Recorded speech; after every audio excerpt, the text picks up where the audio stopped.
La Bible en un an. Lecture du 2 juillet. Actes, chapitre 21, versets 18 à 36. Le lendemain, Paul se rendit avec nous, chez Jacques, et tous les anciens s'y réunirent. Après les avoir salués, il raconta en détail ce que Dieu avait fait au milieu des païens par son ministère. Quand ils l'eurent entendu, ils glorifièrent Dieu, puis ils lui dirent « Tu vois, frère, combien de milliers de Juifs ont cru et tous sont zélés pour la loi. Or, ils ont appris que tu enseignes à tous les Juifs qui sont parmi les païens à renoncer à Moïse, leur disant de ne pas circoncire les enfants et de ne pas se conformer aux coutumes. Que faire donc ? Sans aucun doute, la multitude se rassemblera, car on saura que tu es venu. C'est pourquoi, fais ce que nous allons te dire. Il y a parmi nous 4 hommes qui ont fait un vœu. Prends-les avec toi. Purifie-toi avec eux, et pourvois leurs dépenses afin qu'ils se rasent la tête. Et ainsi, tous sauront que ce qu'ils ont entendu dire sur ton compte est faux. Mais que toi aussi tu te conduis en observateur de la loi. À l'égard des païens qui ont cru, nous avons décidé, et nous leur avons écrit, qu'ils eussent à s'abstenir des viandes sacrifiées aux idoles, du sang, des animaux étouffés et de l'impudicité. Alors Paul prit ces hommes, se purifia, et entra le lendemain dans le temple avec eux, pour annoncer à quel jour la purification serait accomplie et l'offrande présentée pour chacun d'eux. Sur la fin des 7 jours, les Juifs d'Asie ayant vu Paul dans le temple soulevèrent toute la foule et mirent la main sur lui en criant « Homme israélite, au secours ! Voici l'homme qui prêche partout et à tout le monde contre le peuple, contre la loi et contre ce lieu. Il a même introduit des Grecs dans le temple et a profané ce saint lieu. » Car ils avaient vu auparavant Trophime d'Éphèse avec lui dans la ville, et ils croyaient que Paul l'avait fait entrer dans le temple. Toute la ville fut émue, et le peuple accourut de toutes parts. Ils se saisirent de Paul et le traînèrent hors du temple, dont les portes furent aussitôt fermées. Comme ils cherchaient à le tuer, le bruit vint au tribun de la cohorte que tout Jérusalem était en confusion. À l'instant, il prit des soldats et des centeniers et courut à eux. Voyant le tribun et les soldats, il cessèrent de frapper Paul. Alors le tribun s'approcha, se saisit de lui et le fit lier de 2 chaînes, puis il demanda qui il était et ce qu'il avait fait. Mais dans la foule, les uns criaient d'une manière, les autres d'une autre. Ne pouvant donc rien apprendre de certains à cause du tumulte, il ordonna de le mener dans la forteresse. Lorsque Paul fut sur les degrés, il dut être porté par les soldats à cause de la violence de la foule, car la multitude du peuple suivait en criant « Fais-le mourir !» 2 Rois, chapitre 20. En ce temps-là, Ézéchias fut malade à la mort. Le prophète Ésaïe, fils d'Amoz, vint auprès de lui et lui dit « Ainsi parle l'Éternel. Donne tes ordres à ta maison, car tu vas mourir, et tu ne vivras plus. » Ézéchias tourna son visage contre le mur et fit cette prière à l'Éternel. « Ô Éternel, souviens-toi que j'ai marché devant ta face avec fidélité et intégrité de cœur, et que j'ai fait ce qui est bien à tes yeux. » Et Ézéchias répandit d'abondantes larmes. Ésaïe, qui était sorti, n'était pas encore dans la cour du milieu lorsque la parole de l'Éternel lui fut adressée en ces termes. « Retourne et dis à Ézéchias, chef de mon peuple, ainsi parle l'Éternel, le Dieu de David, ton père. J'ai entendu ta prière, j'ai vu tes larmes. Voici, je te guérirai. Le 3e jour, tu monteras à la maison de l'Éternel. J'ajouterai à tes jours 15 années. Je te délivrerai, toi et cette ville, de la main du roi d'Assyrie. Je protégerai cette ville à cause de moi et à cause de David, mon serviteur. » Ésaïe dit, « Prenez une masse de figues. » On la prit et on l'appliqua sur l'ulcère. Et Ézéchias guérit. Ézéchias avait dit à Ésaïe, « À quel signe connaîtrai-je que l'Éternel me guérira et que je monterai le 3e jour à la maison de l'Éternel ?» Et Ésaïe dit, « Voici, de la part de l'Éternel, le signe auquel tu connaîtras que l'Éternel accomplira la parole qu'il a prononcée. L'ombre avancera-t-elle de 10 degrés, ou reculera-t-elle de 10 degrés ?» Ézéchias répondit, « C'est peu de chose que l'ombre avance de 10 degrés, mais plutôt qu'elle recule de 10 degrés. » Alors Ésaïe, le prophète, invoqua l'Éternel, qui fit reculer l'ombre de 10 degrés sur les degrés d'Akaz, où elle était descendue. En ce même temps, Bérodak Baladan, fils de Baladan, roi de Babylone, envoya une lettre et un présent à Ézéchias, car il avait appris la maladie d'Ézéchias. Ézéchias donna audience aux envoyés, et il leur montra le lieu où étaient ces choses de prix, l'argent et l'or, les aromates et l'huile précieuse, son arsenal, et tout ce qui se trouvait dans ses trésors. Il n'y eut rien qu'Ézéchias ne leur fit voir dans sa maison et dans tous ses domaines.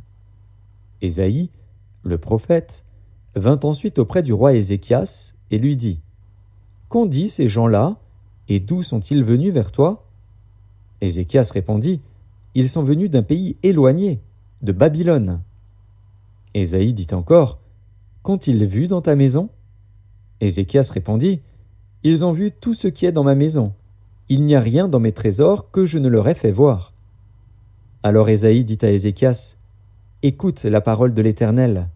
Voici, les temps viendront où l'on emportera à Babylone tout ce qui est dans ta maison et ce que tes pères ont amassé jusqu'à ce jour. Il n'en restera rien, dit l'Éternel. Et l'on prendra de tes fils, qui seront sortis de toi, que tu auras engendrés, pour en faire des eunuques dans le palais du roi de Babylone. » Ézéchias répondit à Ésaïe : « La parole de l'Éternel, que tu as prononcée, est bonne. » Et il ajouta : « N'y aura-t-il pas paix et sécurité pendant ma vie ?» Le reste des actions d'Ézéchias, tous ses exploits, et comment il fit l'étang et l'aqueduc, et amena les eaux dans la ville, cela n'est-il pas écrit dans le livre des chroniques des rois de Juda ? Ézéchias se coucha avec ses pères, et Manassé, son fils, régna à sa place. 2 Rois, chapitre 21. Manassé avait 12 ans lorsqu'il devint roi, et il régna 55 ans à Jérusalem. Sa mère s'appelait Hephzibah. Il fit ce qui est mal aux yeux de l'Éternel, selon les abominations des nations que l'Éternel avait chassées devant les enfants d'Israël. Il rebâtit les hauts lieux qu'Ézéchias, son père, avait détruits. Il éleva des autels à Baal. Il fit une idole d'Astarté, comme avait fait Akab, roi d'Israël, et il se prosterna devant toute l'armée des cieux et la servit. Il bâtit des autels dans la maison de l'Éternel, quoique l'Éternel eût dit : « C'est dans Jérusalem que je placerai mon nom. » Il bâtit des autels à toute l'armée des cieux dans les 2 parvis de la maison de l'Éternel. Il fit passer son fils par le feu. Il observait les nuages et les serpents pour en tirer des pronostics, et il établit des gens qui évoquaient les esprits et qui prédisaient l'avenir. Et il fit de plus en plus ce qui est mal aux yeux de l'Éternel, afin de l'irriter. Il mit l'idole d'Astarté, qu'il avait faite, dans la maison de laquelle l'Éternel avait dit à David et à Salomon, son fils : « C'est dans cette maison, et c'est dans Jérusalem, que j'ai choisi parmi toutes les tribus d'Israël, que je veux à toujours placer mon nom. Je ne ferai plus errer le pied d'Israël hors du pays que j'ai donné à ses pères, pourvu seulement qu'ils aient soin de mettre en pratique tout ce que je leur ai commandé et toute la loi que leur a prescrite mon serviteur Moïse. » Mais ils n'obéirent point. Et Manassé fut cause qu'ils s'égarèrent et firent le mal plus que les nations que l'Éternel avait détruites devant les enfants d'Israël. Alors l'Éternel parla en ces termes par ses serviteurs les prophètes : « Parce que Manassé, roi de Juda, a commis ces abominations, parce qu'il a fait pis que tout ce qu'avaient fait avant lui les Amoréens, et parce qu'il a aussi fait pécher Juda par ses idoles, voici ce que dit l'Éternel, le Dieu d'Israël : je vais faire venir sur Jérusalem et sur Juda des malheurs qui étourdiront les oreilles de quiconque en entendra parler. J'étendrai sur Jérusalem le cordeau de Samarie et le niveau de la maison d'Akab, et je nettoierai Jérusalem comme un plat qu'on nettoie et qu'on renverse sans dessus-dessous après l'avoir nettoyé. J'abandonnerai le reste de mon héritage et je les livrerai entre les mains de leurs ennemis. Et ils deviendront le butin et la proie de tous leurs ennemis, parce qu'ils ont fait ce qui est mal à mes yeux et qu'ils m'ont irrité depuis le jour où leurs pères sont sortis d'Égypte jusqu'à ce jour. Manassé répandit aussi beaucoup de sang innocent, jusqu'à en remplir Jérusalem d'un bout à l'autre, outre les péchés qu'il commit et qu'il fit commettre à Juda en faisant ce qui est mal aux yeux de l'Éternel. Le reste des actions de Manassé, tout ce qu'il a fait, et les péchés auxquels il se livra, cela n'est-il pas écrit dans le livre des chroniques des rois de Juda? Manassé se coucha avec ses pères, et il fut enterré dans le jardin de sa maison, dans le jardin d'Uza. Et Amon, son fils, régna à sa place. Amon avait 22 ans lorsqu'il devint roi, et il régna 2 ans à Jérusalem. Sa mère s'appelait Meshulémeth, fille de Harutz, de Jotba. Il fit ce qui est mal aux yeux de l'Éternel, comme avait fait Manassé, son père. Il marcha dans toute la voie où avait marché son père, il servit les idoles qu'avait servi son père, et il se prosterna devant elles.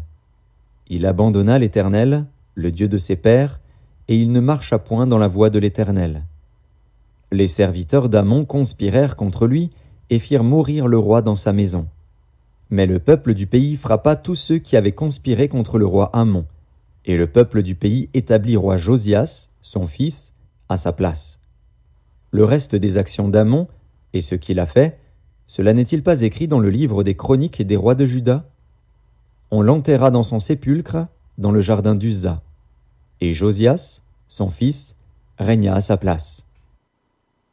2 Rois, chapitre 22, versets 1 et 2.